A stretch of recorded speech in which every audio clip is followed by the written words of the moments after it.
नमस्कार साथियों, मैं अर्जुन और स्वागत करता हूं आपके अपने प्यारे से YouTube channel skill warrior dream 450 पे। आई होप कि आप लोग स्वस्थ होंगे, मस्त होंगे और पढ़ने में व्यस्त होंगे। जैसा कि आप लोग जान रहे हैं कि हम लोग इस चैनल के माध्यम से सभी सब्जेक्ट को चैप्टर बाय चैप्टर समझते हैं।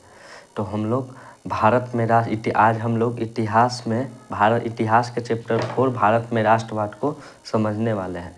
जैसा कि आप लोग जान रहे हैं कि भारत में राष्ट्रवाद का पार्ट 1 पार्ट 2 आप लोगों को दे दिया गया है और आज पार्ट 3 होने वाला है। तो पार्ट 1 में हम लोग जान लिए थे कि भारत में राष्ट्रवाद, तो राष्ट्रवाद हम लोग जान लिए थे कि राष्ट्रवाद का अर्थ क्या होता है, राष्ट्रवाद का परिभाषा क्या होता है। उसके बाद हम लोग पार्ट 1 में जान लिए थे कि राष्ट्रवाद के कारण क्या होते हैं। तो राष्ट्रवाद के कई कारण हो जाते हैं। सबसे पहले हमारे यहाँ होता है राजनीतिक कारण, उसको हम लोग जान लिए थे। फिर आर्थिक कारण हम लोग जान लिए थे। फिर हम लोग सामाजिक कारण जान लिए। फिर उसके बाद हम लोग धार्मिक कारण जान लिए। पार्ट 1 में हम लोग इतना जान लिए थे। उसके बाद पार्ट 2 में हम लोग प्रथम विश्व युद्ध के बारे में जान लिए कि प्रथम विश्व युद्ध कब से कब तक चला, प्रथम विश्व युद्ध किस कारण से हुआ। उसके बाद हम लोग ये जान लें कि प्रथम विश्व युद्ध के दौरान भारत में क्या क्या घटनाक्रम हुआ। फिर हम लोग पार्ट 2 में जान लिए कि प्रथम विश्व युद्ध के दौरान प्रथम विश्व युद्ध का भारत पर क्या प्रभाव पड़ा। इतना हम लोग पार्ट 2 में जान लिए थे भारत में राष्ट्रवाद के पार्ट 2 में। तो आज हम लोग उससे आगे गांधी जी के सभी आंदोलन के बारे में आज हम लोग पार्ट 3 में जानने वाले हैं। तो चलिए हम लोग स्टार्ट करते हैं भारत में राष्ट्रवाद का पार्ट 3। सबसे पहले श्री गणेशाय नमः। गणेश जी का आशीर्वाद जीवन में बहुत ज़रूरी है। जय माँ सरस्वती। तो चलिए हम लोग पार्ट 3 को स्टार्ट करते हैं। पार्ट 3 है। पार्ट 1 हम लोग देख लिए थे, पार्ट 2 देख लिए थे। आज हमारा पार्ट 3 होने वाला है भारत में राष्ट्रवाद। तो हम लोग जान रहे हैं कि 1914 से लेकर 1918 तक प्रथम विश्व युद्ध चला। तो इस दौरान महात्मा गांधी 1915 ईस्वी में दक्षिण अफ्रीका से 1914 से 1918 तक हमारा प्रथम विश्व युद्ध चला। उसी दौरान महात्मा गांधी दक्षिण अफ्रीका से भारत आ गए 1915 ईस्वी में। ठीक है, 1915 ईस्वी में महात्मा गांधी भारत आकर साबरमती आश्रम की स्थापना किए। साबरमती आश्रम की स्थापना किए। 1915 में आकर गुजरात में साबरमती आश्रम की स्थापना की। गुजरात में 1915 में गांधी जी दक्षिण अफ्रीका से भारत आए और साबरमती आश्रम की स्थापना की गुजरात में। उसके बाद 1916 में कांग्रेस का लखनऊ अधिवेशन हो रहा था। लखनऊ में, यूपी के लखनऊ में कांग्रेस का अधिवेशन हुआ, जिसमें कांग्रेस के नरम दल और गरम दल दोनों मिल गए। उसी दौरान कांग्रेस के लखनऊ अधिवेशन 1916 में हो गया। यहाँ 1915 में गांधी जी आए, 1916 में कांग्रेस का लखनऊ अधिवेशन हुआ, जिसमें गांधी जी वहाँ पर गए कांग्रेस के लखनऊ अधिवेशन में, जहाँ पर बिहार के पंडित राजकुमार शुक्ल बिहार के थे, जिन्होंने गांधी जी को बिहार के किसानों पर हो रहे अत्याचार के बारे में बताया कि बिहार के किसानों पर अत्याचार हो रहा है। बिहार के किसानों पर क्या अत्याचार हो रहा था, तो अंग्रेज उन पर तिनकठिया प्रणाली लगाए हुए थे, जिसके तहत किसानों को अपने 3/20 भूमि पे नील की खेती करनी होती थी। मतलब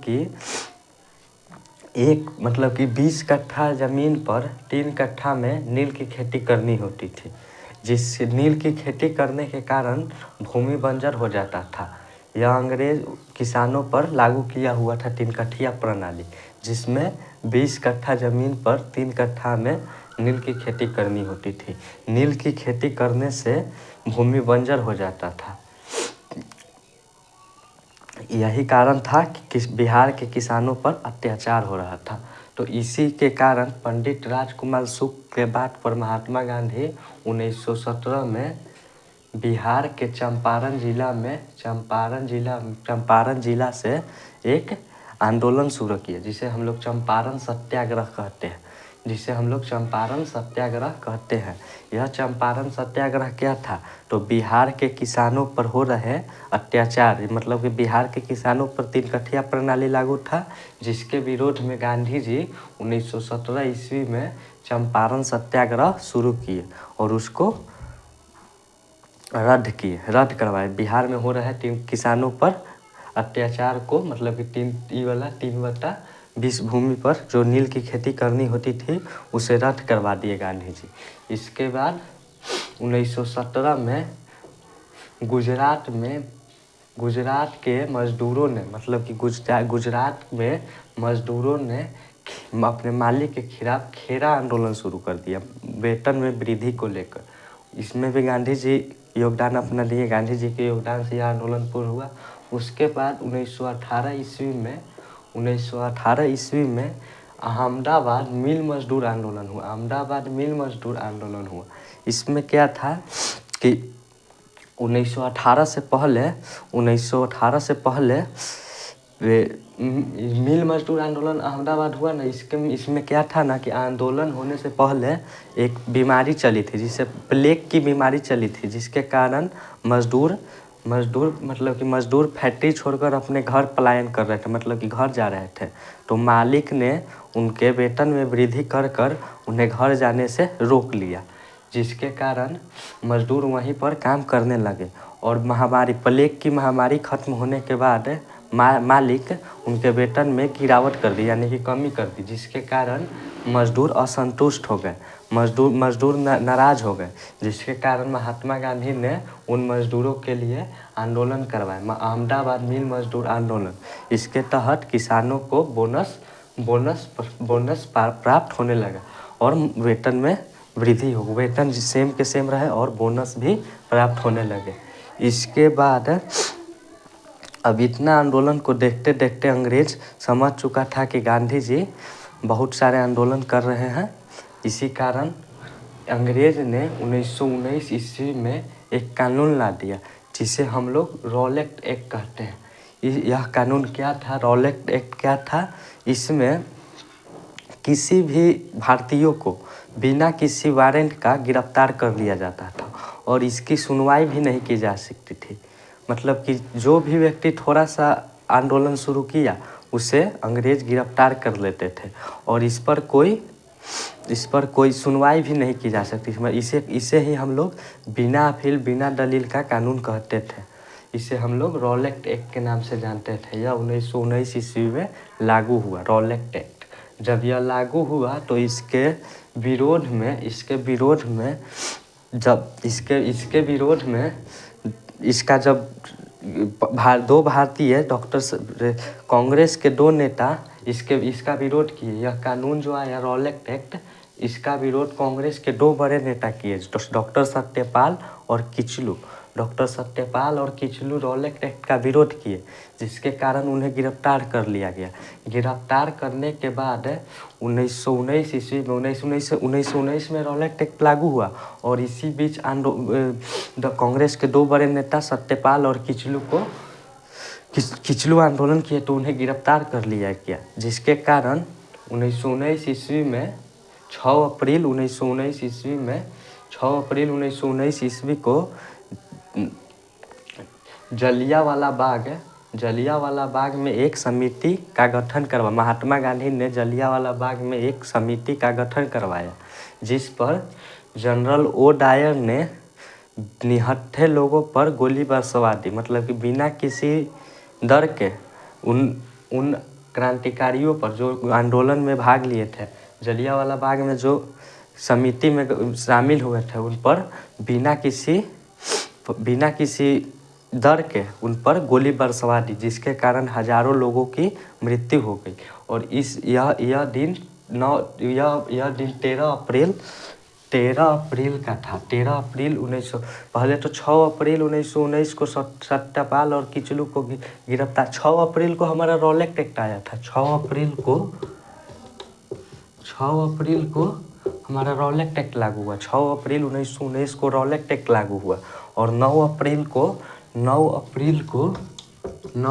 को सत्यपाल और किचलू को गिरफ्तार कर लिया गया, जिसके विरोध में 13 अप्रैल को जलियांवाला बाग शहर में एक समिति का गठन हुआ। उस समिति पर जनरल ओ डायर बिना किसी जनरल ओ डायर निहत्थे लोगों पर गोलियां बरसवा दी। उसमें हजारों लोगों की मृत्यु हो गई, जिसे हम लोग जलियांवाला बाग हत्याकांड के नाम से जानते थे। इसके बाद हम लोग देखते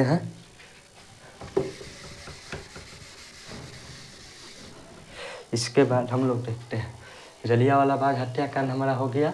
इसके बाद गांधी जी 1920 ईस्वी में असहयोग आंदोलन शुरू किए। अंग्रेज़ों के खिलाफ गांधी जी एक बहुत बड़ा आंदोलन शुरू किए, जिसका नाम है असहयोग आंदोलन।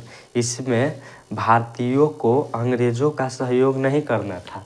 मतलब कि इसका देखिए यहाँ पर असहयोग यानी कि न सहयोग, अंग्रेज़ों का सहयोग नहीं करना था। यह आंदोलन 1920 ईस्वी में गांधी जी के द्वारा चलाया गया। यह सबसे पहला जन आंदोलन था। जन आंदोलन के नाम से भी इसे जाना जाता है, क्योंकि इसमें महिलाएं, बड़े बुजुर्ग और बच्चे सभी समान रूप से भाग लिए। मतलब कि सभी ने इस आंदोलन में, असहयोग आंदोलन में महत्वपूर्ण भूमिका निभाई। इसलिए इसे प्रथम जन आंदोलन के नाम से भी जाना जाता है। असहयोग आंदोलन को प्रथम जन आंदोलन के नाम से असहयोग आंदोलन को जाना जाता है। प्रथम जन आंदोलन के नाम से जाना जाता है असहयोग आंदोलन को। जब असहयोग आंदोलन चल ही रहा था कि 1922 ईस्वी में यूपी यानी कि उत्तर प्रदेश के चौरी चौरा थाना, उत्तर प्रदेश में चौरी चौरा थाना था, जिससे असहयोग आंदोलन के दौरान क्रांतिकारी चौरी चौरा थाना से गुजर रहे थे, जिसके दौरान सिपाहियों ने क्रांतिकारियों पर लाठीचार्ज कर दी। मतलब कि जब असहयोग आंदोलन के दौरान क्रांतिकारी जा रहे थे तो सिपाहियों ने उन पर लाठीचार्ज कर दी, जिसके क्रोध में आकर क्रांतिकारी 22 सिपाहियों को जिंदा जला लिए। मतलब कि चौरी चौरा थाना के पास से जब क्रांतिकारी गुजर रहे थे तो सिपाहियों ने उन पर लाठीचार्ज कर दी। तो क्रांतिकारियों ने क्रोध में आकर गुस्सा में आकर 22 सिपाहियों को जिंदा जला दिया। यह दिन था हमारा 22 फरवरी का 22 फरवरी का दिन था 22 फरवरी का दिन था 22 फरवरी 1922 22 फरवरी 1922 को क्रांतिकारियों ने 22 सिपाहियों को बिना किसी डर के जिंदा जला दिया। यह थाना चौरी चौरा था। चौरी चौरा थाना में 22 सिपाहियों को जिंदा जला दिया गया, जिसे ही हम लोग चौरी चौरा कांड के नाम से जानते थे। इसमें हिंसा हो गया। चौरी चौरा कांड में जब असहयोग आंदोलन हो रहा था, यह अहिंसा था, क्योंकि गांधी जी अहिंसावादी थे और वह अहिंसा के समर्थक थे। वह नहीं चाहते थे कि हमारे आंदोलन में हिंसा हो। चूँकि चौरी चौरा कांड में 22 सिपाहियों को जिंदा जला दिया गया, जिसमें तो हिंसा हो गया, जिसके कारण गांधी जी असहयोग आंदोलन वापस ले लिए और चूँकि 22 सिपाहियों को जिंदा जला दिया गया, इसके कारण गांधी जी को, क्योंकि गांधी जी ही असहयोग आंदोलन के नेता थे, जिसके कारण गांधी जी को 6 वर्ष की सज़ा हुई, 6 वर्ष की जेल हुई। 1922 से लेकर 1928 तक गांधी जी को जेल हुआ। 1922 से लेकर 1928 तक गांधी जी जेल में रहे। 1922 से 1928 तक जेल रहे, गांधी जी जेल में रहे। 1922 से लेकर 1928 तक। 1922 से लेकर 1928 तक गांधी जी जेल में रहे।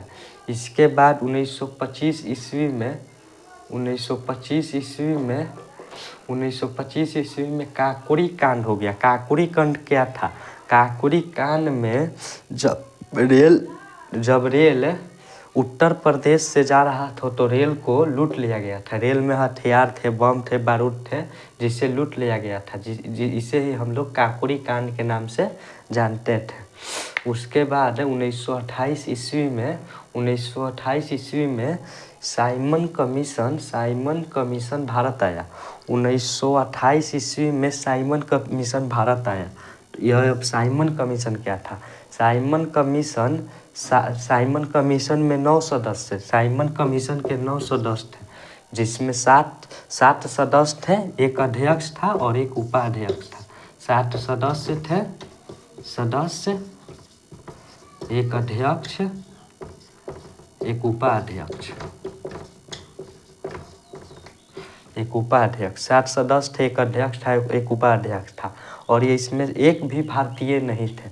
साइमन कमीशन में एक भी भारतीय नहीं थे, जिसके कारण 1928 ईस्वी में जब साइमन कमीशन भारत आया तो भारतीयों ने साइमन कमीशन का विरोध किया। और यह साइमन कमीशन मुंबई में आया था। तो मुंबई में भारतीयों ने साइमन कमीशन को भगाने के लिए साइमन गो बैक का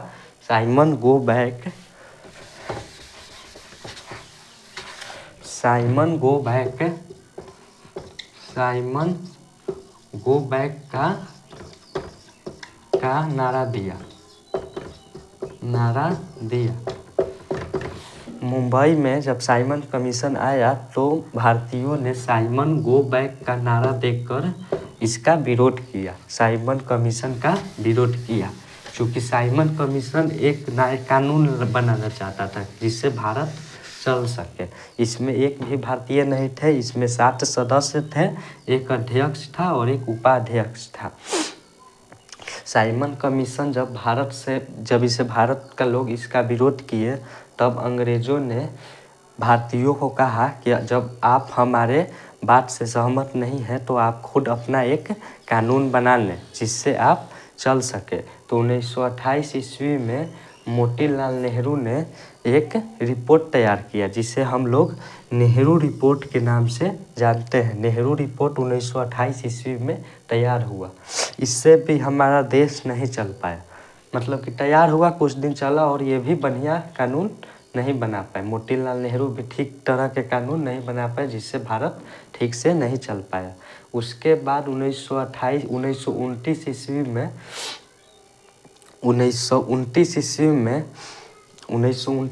में पूर्ण स्वतंत्रता की घोषणा हुई। 1929 ईस्वी में मोतीलाल नेहरू ने पूर्ण स्वतंत्रता की घोषणा की।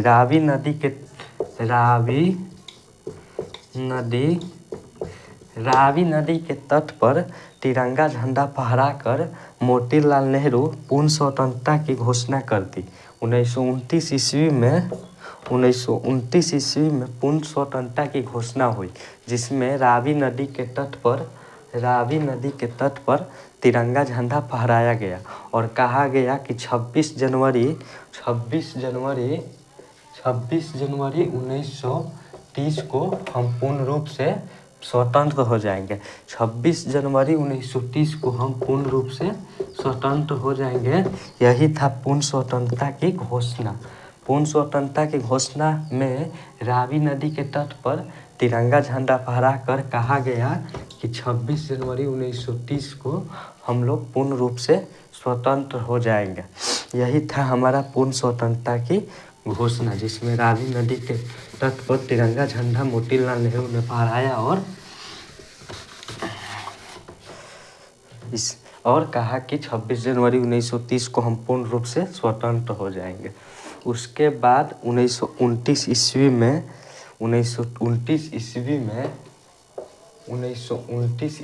में भगत सिंह सहित 3 क्रांतिकारी तीन मतलब कि भगत सिंह और उनके साथी भगत 1929 ईस्वी में भगत सिंह और उनके साथी असेंबली में अंग्रेज के असेंबली में बम फेंक दिया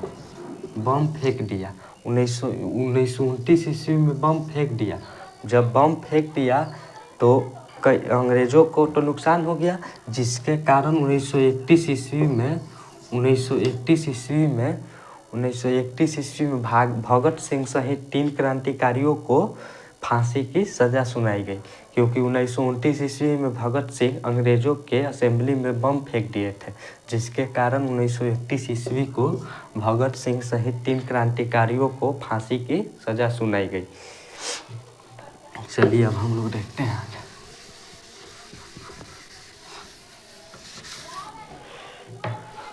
इसके बाद 1930 ईस्वी में अंग्रेज चूँकि नमक पर कानून लगाया हुआ था। इतना तो हम लोग समझ लिए कि चल रहा था, पूर्ण स्वतंत्रता की घोषणा हो गई, 26 जनवरी 1930 को स्वतंत्र होने की बात हुई, पर ऐसा नहीं हो पाया। अंग्रेज अपना पैर फिर से फंसाना शुरू कर दिया और नमक पर भी कानून लगाया हुआ था अंग्रेज, जिसमें भारतीय खुद नमक बनाकर समुद्र के पानी से खुद नमक बनाकर उसे नहीं खा सकते थे, खरीद कर खाना होता था, जिसका विरोध गांधी जी ने सविनय दांडी यात्रा से किया, इस आंदोलन की शुरुआत दांडी यात्रा की शुरुआत सविनय अवज्ञा आंदोलन से हुई। 1930 ईस्वी में माफ़ करिएगा 1930 ईस्वी में दांडी यात्रा की शुरुआत हुई। तो दांडी यात्रा क्या था? तो इसमें दांडी यात्रा में गांधी जी अपने 72 अनुयायियों के साथ साबरमती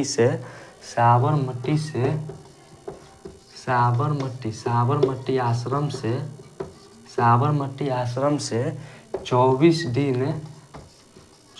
दिन तक समुद्र तक जाने में दांडी जाने में समय लगा। दांडी यात्रा की है, जिसमें 24 दिन का समय लगा। इसमें 72 उनके सदस्य थे, 72 अनुयायी थे, मतलब कि उनके 72 चेले थे, जिनके साथ गांधी जी ने दांडी दांडी तक पहुंचकर 24 दिन में साबरमती आश्रम से गांधी जी दांडी पहुंचकर वहां पर समुद्र के पानी से नमक बनाकर और नमक कानून को तोड़ दिया। अंग्रेज चूँकि नमक पर कानून लगाए हुए थे कि भारतीय खुद नमक बनाकर नहीं खा सकते थे, तो गांधी जी ने अपने 72 अनुयायियों के साथ साबरमती आश्रम से दांडी तक की यात्रा 24 दिनों में पूरा कर और नमक कानून को तोड़ दिया। इसके साथ सविनय अवज्ञा आंदोलन का शुरुआत हो गया। दांडी यात्रा यानी कि नमक कानून से सविनय अवज्ञा आंदोलन की शुरुआत हो गई। उसके बाद 1931 ईस्वी में गांधी और इरविन समझौता हो गया, क्योंकि उस समय 1930-31 में अंग्रेज का वायसराय लॉर्ड इरविन था, और लॉर्ड इरविन वायसराय था अंग्रेज के वायसराय था। इसी कारण 1931 ईस्वी में गांधी जी को लॉर्ड इरविन ने दिल्ली बुलाकर गांधी जी से उसने एक समझौता किया, जिससे हम लोग गांधी इरविन पैक्ट के नाम से जानते हैं। गांधी इरविन पैक्ट, या इसे हम लोग दिल्ली समझौता भी कहते हैं। इसे हम लोग गांधी इरविन पैक्ट के नाम से जानते हैं, गांधी इरविन पैक्ट, या तो हम इसे दिल्ली समझौता भी कहते हैं। इसमें चूँकि लॉर्ड इरविन उस समय अंग्रेज का वायसराय था, और इस समय गांधी जी सविनय अवज्ञा आंदोलन शुरू किए हुए थे। इसी बीच 1931 ईस्वी में लॉर्ड इरविन गांधी जी को दिल्ली बुलाया और उनसे एक समझौता कर लिया, जिसे हम लोग दिल्ली समझौता कहें, या इसे हम लोग गांधी इरविन पैक्ट के नाम से जानते हैं। चलिए इतना हम लोग देख लिए।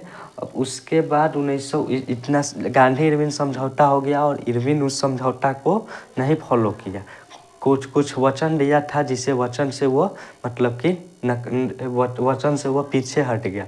समझौता तो हो गया, पर उस समझौता से इरविन पीछे हट गया, जिसके कारण महात्मा गांधी फिर 1942 ईस्वी में भारत छोड़ो आंदोलन भारत छोड़ो आंदोलन शुरू किए। सबसे पहले 1942 ईस्वी में क्रिप्स मिशन आया। क्रिप्स मिशन क्या था? इसमें अंग्रेज के 6 सदस्य थे और यह भारत का एक कानून तैयार करने आए थे। एक भारत के लोग को कैसे कैसे चलना है। क्रिप्स मिशन आया तो भारतीयों ने क्रिप्स मिशन को नकार दिया, भगा दिया, मतलब कि इसको नकार दिए, इसका फॉलो उन्होंने नहीं किया, इसका विरोध किया, क्रिप्स मिशन का विरोध किया भारतीयों ने। और उसके साथ साथ गांधी जी 1942 ईस्वी में क्रिप्स मिशन आया तो भारतीयों ने इसका विरोध किया। क्रिप्स मिशन क्या था? भारत का मतलब कि भारत कैसे चलेगा उसका कानून तैयार करना। क्रिप्स मिशन भारतीयों का कानून तैयार करने आया था कि भारत कैसे चलेगा। तो भारतीयों ने इसका विरोध कर दिया और इसी के साथ 1942 ईस्वी में गांधी जी भारत छोड़ो आंदोलन शुरू कर दिए। भारत छोड़ो आंदोलन शुरू किए। गांधी जी भारत छोड़ो आंदोलन शुरू किए और इसमें उन्होंने करो या मरो का नारा दिया, डू और डाई, करो या मरो। इसमें गांधी जी डू और डाई का नारा दिया क्योंकि गांधी जी समझ सके कि अब अंग्रेज को बिना हिंसा किए अब अंग्रेज यहाँ से जाने वाला नहीं है। इसीलिए गांधी जी ने इस आंदोलन को भारत छोड़ो आंदोलन के नाम से इसे जाना गया और इसमें गांधी जी करो या मरो का नारा दिए। इसके बाद हम लोग देखते हैं कि 1946 ईस्वी में यह आंदोलन चल ही रहा था कि उसी बीच 1946 ईस्वी में कैबिनेट मिशन आ गया। अब अंग्रेज जान गए थे कि अब हम लोग भारत में ठीक से नहीं रह पाएंगे क्योंकि गांधी जी ने डू और डाई, करो या मरो का नारा दे दिया था, जिसके कारण 1946 ईस्वी में अंग्रेज़ों ने एक कैबिनेट मिशन लाया। कैबिनेट मिशन में अंग्रेज़ों ने भारतीयों को कहा कि आप अपना संविधान मतलब कि कानून बनाना चालू कर दें, आपका कानून बन जाएगा और हम लोग चले जाएंगे। 1946 ईस्वी में अंग्रेज़ों ने कैबिनेट मिशन का गठन किया। कैबिनेट मिशन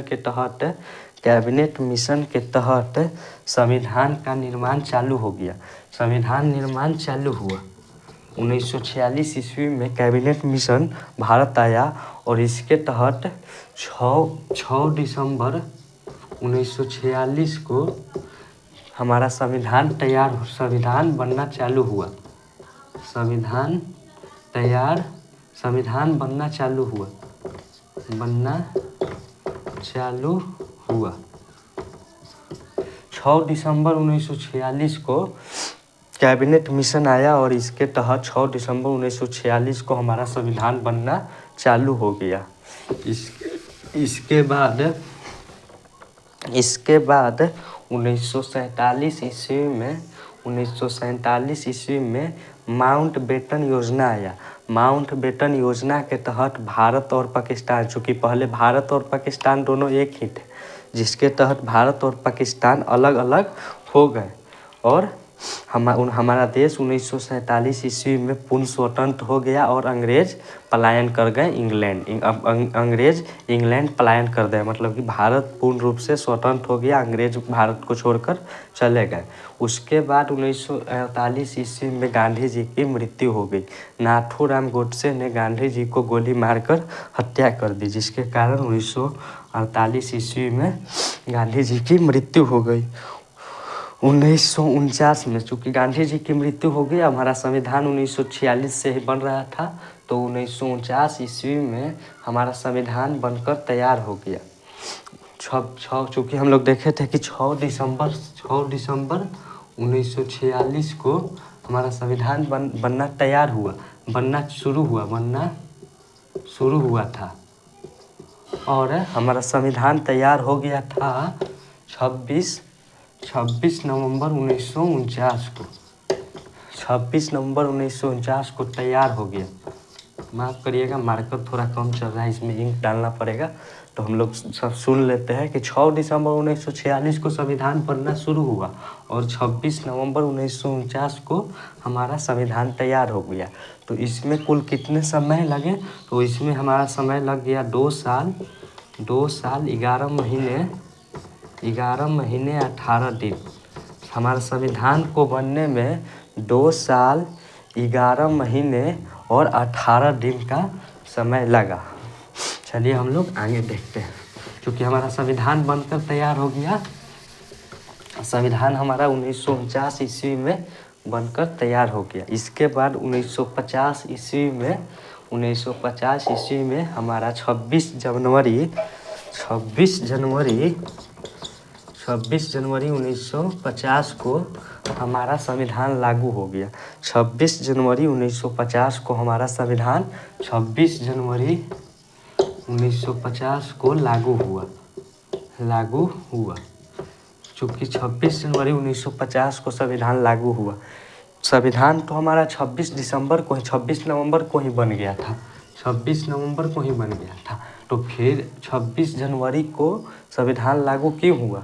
इसका कारण यह था कि 1929 ईस्वी में पूर्ण स्वतंत्रता की घोषणा किए थे मोतीलाल नेहरू। तो उन्होंने 26 जनवरी 1930 को पूर्ण स्वतंत्र होने की घोषणा की थी।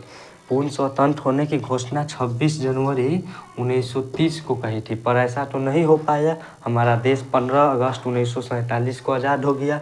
इसी कारण 26 जनवरी 1950, चूँकि 1930 तो ख़त्म हो गया, 26 जनवरी हमारा था। और 26 जनवरी 1950 को हमारा संविधान लागू हुआ। चूँकि देश हमारा 15 अगस्त 1947 को लागू हो गया था और घोषणा हुआ था कि पूर्ण स्वतंत्रता की घोषणा में कहा गया था कि 26 जनवरी 1930 को हमारा देश पूर्ण रूप से स्वतंत्र हो जाएगा, पर ऐसा नहीं हो पाया। इसी कारण हमारा संविधान 26 जनवरी 1950 को लागू हो गया। तो इसी के साथ भारत में राष्ट्रवाद चैप्टर समाप्त होता है। माफ करिएगा। आई होप कि आप लोग समझ गए होंगे भारत में राष्ट्रवाद को।